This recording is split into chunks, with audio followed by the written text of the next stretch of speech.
ಮಳೆ ಅವಾಂತರಕ್ಕೆ ಬೆಂಗಳೂರಿನಲ್ಲಿ ಓರ್ವ ಬಲಿಯಾಗಿದ್ದಾರೆ. ಯಲಹಂಕದಲ್ಲಿ ಮಣ್ಣು ಕುಸಿದು ಕಾರ್ಮಿಕ ಮೃತಪಟ್ಟಿದ್ದಾರೆ. ಮಣ್ಣಿನಡಿ ಸಿಲುಕಿ ಆಂಧ್ರ ಮೂಲದ ಕಾರ್ಮಿಕ ಮೃತಪಟ್ಟಿದ್ದು ಯಲಹಂಕ ಪೊಲೀಸ್ ಠಾಣಾ ವ್ಯಾಪ್ತಿಯಲ್ಲಿ ಕಟ್ಟಡ ನಿರ್ಮಾಣಕ್ಕೆ ಮಣ್ಣು ಅಗೆಯುವಾಗ ಅವಘಡ ಸಂಭವಿಸಿದೆ. ಮೈಸೂರು ಜಿಲ್ಲೆ ಟಿ ನರಸೀಪುರದಲ್ಲಿ ಧಾರಾಕಾರವಾಗಿ ಮಳೆಯಾಗಿದೆ. ಕೆಎಸ್ಆರ್ಟಿಸಿ ಬಸ್ ನಿಲ್ದಾಣ ರಸ್ತೆ ಮೇಲೆ ಚರಂಡಿ ನೀರು ಉಕ್ಕಿ ಹರಿದಿದೆ. ರಸ್ತೆ ಮೇಲೆ ನೀರು ನಿಂತ ಕಾರಣ ಕೆಲಕಾಲ ಸಂಚಾರ ಅಸ್ತವ್ಯಸ್ತವಾಯಿತು. ಪುರಸಭೆ ಅಧಿಕಾರಿಗಳ ನಿರ್ಲಕ್ಷ್ಯಕ್ಕೆ ಸಾರ್ವಜನಿಕರು ಹಿಡಿಶಾಪ ಹಾಕಿದ್ದಾರೆ. ದೆಹಲಿಯಲ್ಲಿ ಯಮುನಾ ನದಿ ಅಪಾಯ ಮಟ್ಟ ಮೀರಿ ಹರಿತಾ ಇದೆ. ನಿನ್ನೆ ಸುರಿದ ಧಾರಾಕಾರ ಮಳೆಯಿಂದಾಗಿ ನದಿ ಉಕ್ಕಿ ಹರಿತಾ ಇದೆ. ರಾಷ್ಟ್ರ ರಾಜಧಾನಿಯಲ್ಲಿ ನದಿ ಹಾದು ಹೋಗುವ ಪ್ರದೇಶಗಳಲ್ಲಿ ನೆರೆಯ ಭೀತಿ ಎದುರಾಗಿದೆ. ಎಚ್ಚರಿಕೆಯಿಂದಿರುವಂತೆ ನದಿ ಪಾತ್ರದ ಜನರಿಗೆ ಸೂಚನೆ ಕೊಡಲಾಗಿದೆ. ಚಿತ್ರದುರ್ಗದ ರೇಣುಕಾಸ್ವಾಮಿ ಕೊಲೆ ಪ್ರಕರಣದ ಆರೋಪಿ ದರ್ಶನ್ ಸೇರಿ ಐವರನ್ನ ಬಳ್ಳಾರಿ ಜೈಲಿಗೆ ಸ್ಥಳಾಂತರ ಮಾಡುವ ಭವಿಷ್ಯ ಇವತ್ತು ನಿರ್ಧಾರ ಆಗುತ್ತೆ. ಪರಪ್ಪನಗ್ರಹಾರ ಜೈಲಧಿಕಾರಿಗಳು ಸಲ್ಲಿಸಿರುವ ಅರ್ಜಿಯನ್ನ 57ನೇ ಸೆಷನ್ಸ್ ಕೋರ್ಟ್ ಕೈಗೆತ್ತಿಕೊಳ್ಳಲಿದೆ. ಆದರೆ ಜೈಲಧಿಕಾರಿಗಳ ಅರ್ಜಿಗೆ ಆರೋಪಿಗಳ ವಕೀಲರು ಈಗಾಗಲೇ ಆಕ್ಷೇಪಣೆ ಸಲ್ಲಿಸಿದ್ದಾರೆ. ಕೊಲೆ ಕೇಸ್ನಲ್ಲಿ ಪರಪ್ಪನಗ್ರಹಾರ ಜೈಲಿನಲ್ಲಿರುವಂತಹ ನಟ ದರ್ಶನ್ ನೆಲದ ಮೇಲೆ ಮಲಗಲು ಆಗುವುದಕ್ಕೆ ಒದ್ದಾಡ್ತಾ ಇದ್ದಾರೆ. ಹೀಗಾಗಿ ದಿಂಬು 2 ಬೆಡ್ಶೀಟ್ ಕೇಳಿ ಕೋರ್ಟ್ನಲ್ಲಿ ಸಲ್ಲಿಸಿರುವಂತಹ ಅರ್ಜಿ ವಿಚಾರಣೆ ಕೂಡ ಇವತ್ತೇ ಆಗಲಿದೆ. ಬೆಂಗಳೂರಿನ 57ನೇ ಸೆಷನ್ಸ್ ಕೋರ್ಟ್ ಮುಂದೆ ಅರ್ಜಿ ವಿಚಾರಣೆ ಬರಲಿದೆ.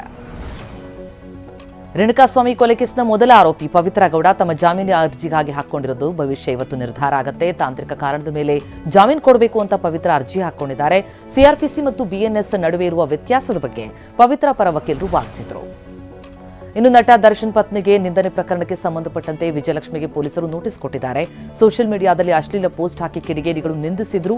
ಪ್ರಕರಣದ ಬಗ್ಗೆ ಹೆಚ್ಚಿನ ಮಾಹಿತಿ ಕೊಡುವಂತೆ ವಿಜಯಲಕ್ಷ್ಮಿ ಅವರಿಗೆ ಸಿಕೆಎಚ್ ಕೊಟ್ಟು ಪೊಲೀಸರು ನೋಟಿಸ್ ಕೊಟ್ಟಿದ್ದಾರೆ. ಆದರೆ ಪೊಲೀಸರ ನೋಟಿಸ್ಗೆ ದರ್ಶನ್ ಪತ್ನಿ ವಿಜಯಲಕ್ಷ್ಮಿ ಯಾವುದೇ ಪ್ರತಿಕ್ರಿಯೆ ಕೊಟ್ಟಿಲ್ಲ.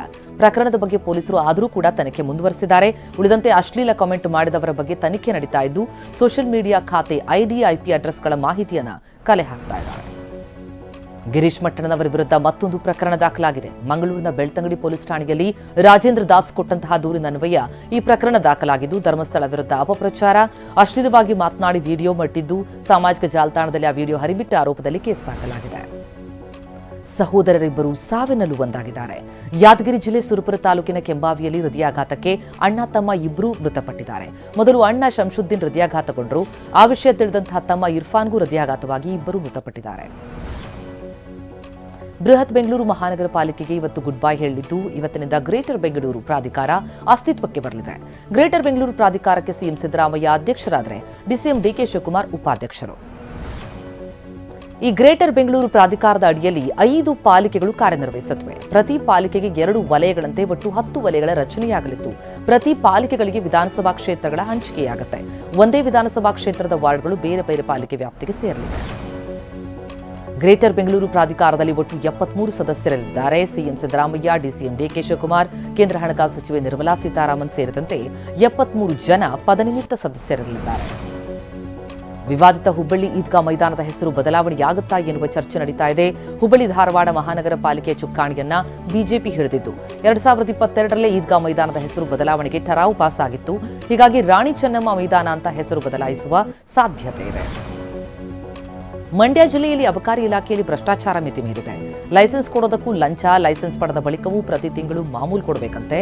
ಇಲ್ಲದೆ ಹೋದರೆ ಟಾರ್ಗೆಟ್ ನೆಪದಲ್ಲಿ ರೇಡ್ ಮಾಡಿ ಕೇಸ್ ಬುಕ್ ಮಾಡುವ ಬೆದರಿಕೆ ಹಾಕಲಾಗ್ತಾ ಇದೆಯಂತೆ. ಮಂಡ್ಯದ ಮದ್ದೂರಿನ ಅಬಕಾರಿ ಇನ್ಸ್ಪೆಕ್ಟರ್ ರಂಗನಾಥ್ ವಿರುದ್ಧ ದೂರು ದಾಖಲಾಗಿದೆ. ಸ್ಯಾಂಡಲ್ವುಡ್ನ ಅಭಿನಯ ಚಕ್ರವರ್ತಿ ಸುದೀಪ್ಗೆ ಹುಟ್ಟುಹಬ್ಬದ ಸಂಭ್ರಮ. 52ನೇ ವಸಂತಕ್ಕೆ ಕಾಲಿಟ್ಟಿರುವ ಕಿಚ್ಚ ಅಮ್ಮನ ಅಗಲಿಕೆಯಿಂದಾಗಿ ಸಂಭ್ರಮ ಬೇಡ ಅಂತ ಸರಳವಾಗಿ ಬರ್ತ್ಡೇ ಆಚರಿಸಿಕೊಂಡ್ರು. ರಾಜ್ಯದ ಬೇರೆ ಬೇರೆ ಭಾಗಗಳಿಂದ ಆಗಮಿಸಿದ್ದ ಕಿಚ್ಚನ ಫ್ಯಾನ್ಸ್ ನೆಚ್ಚಿನ ನಟನನ್ನು ನೋಡಿ ಶುಭ ಹಾರೈಸಿದ್ದಾರೆ.